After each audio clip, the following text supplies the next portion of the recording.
नमस्कार मित्रों, आप सुन रहे हैं एक ऐसी कथा जो केवल प्रेम की कहानी नहीं बल्कि आत्मा की एक पवित्र यात्रा है। आज मैं आपको सुनाने जा रहा हूँ राधा और श्री कृष्ण के अमर, अलौकिक और दिव्य प्रेम की कथा। ये कहानी हमें सिखाती है कि सच्चा प्रेम मिलन में नहीं, विश्वास में पूर्ण होता है। तो आइए गहरी सांस लीजिए, अपनी आंखें बंद कीजिए और मेरे साथ चलिए वृंदावन की पावन गलियों।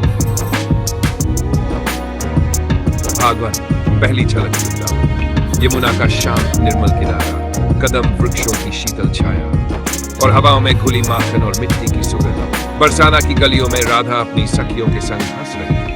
उनकी हंसी में जैसे रजत घंटियों की मधुर झनकार थी। उसी समय नंदगांव से एक बालक आया, सिर पर मोरपंख सुसज्जित, पीतांबर धारण किए, अधरों पर मृदुल मुस्कान और हाथों में बांसुरी। जब पहली बार राधा और कृष्ण की दृष्टि मिली, समय जैसे ठहर गया।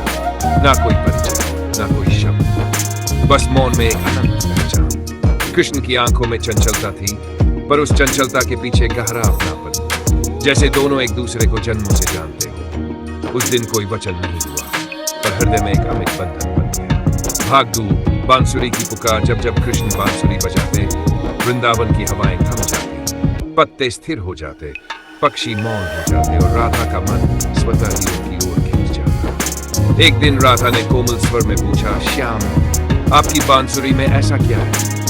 कृष्ण मुस्कुराए, राधे बांसुरी खोखली है, इसमें कुछ भी अपना नहीं, इसीलिए इसमें से प्रेम बहता है। जो स्वयं को रिक्त कर दे, उसी में सच्चा संगीत जन्म लेता है। प्रेम पाने के लिए अहंकार का त्याग करना पड़ता है, धीमी गहराई से। उस दिन से राधा ने अपने मन को भी बांसुरी की तरह निर्मल और रिक्त कर दिया, केवल कृष्ण के लिए। भाग 3। रास और समर्पण। पूर्णिमा की उज्जवल रात थी। आकाश में चंद्रमा अपनी संपूर्ण आभा बिखेर रहा था। कृष्ण ने बांसुरी बजाई और रास प्रारंभ हुआ।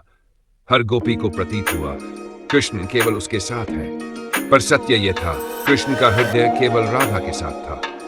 राधा ने कभी अधिकार नहीं मांगा, उन्होंने कभी नहीं कहा कृष्ण केवल मेरे हैं, क्योंकि सच्चा प्रेम बंधन नहीं चाहता, वह स्वतंत्रता देता है। एक दिन राधा ने पूछा, यदि आप सबके हैं तो क्या मेरे भी हैं? कृष्ण ने गंभीरता से कहा, राधे, जो सबका होता है वह सबसे अधिक उसी का होता है जो बिना स्वार्थ प्रेम करे। राधा की आंखों में संतोष झलक उठा। उन्होंने समझ लिया, प्रेम का अर्थ पाना नहीं, स्वयं को अर्पित करना है। विरह की अग्नि परीक्षा समय ने कर बदली। मथुरा से संदेश आया, कंस का अंत करना आवश्यक था। कृष्ण को जाना था। वृंदावन की गलियां रो थी, गोपियां व्याकुल गई, पर राधा उस मौन थी। राधे, तुम रो क्यों नहीं रही?